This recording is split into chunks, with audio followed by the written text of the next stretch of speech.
It's Heather McGhee, who is director of the Washington offices of DEMOS, a nonpartisan public policy research and advocacy organization. Thanks for being here, Heather. Thank you, Chris. All right, so when you were looking through these at 2 a.m. in the morning, I know you got up.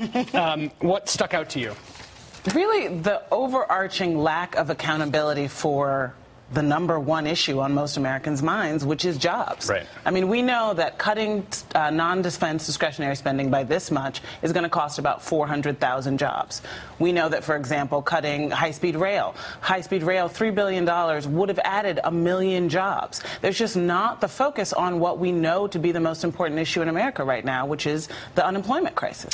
If you try to follow the Republicans' logic, it will get you exactly nowhere. So what the president needs to do here is say, listen, we have an enormous economic problem in this country, and explain to the American people that, in fact, the least powerful tool in the government's arsenal to stimulate the economy, put more Americans back to work, is the Republicans' #1 domestic priority, which is, other than making him a one-term president, tax cuts for millionaires and billionaires. It's really one of those only in Washington sort of bizarro world scenarios in which you've got 15 million people out of work through no fault of their own. You've got millions of Americans wondering about how they're going to make their mortgage payment. You've got banks just raking homeowners over the coals through what we're learning is really massive fraud.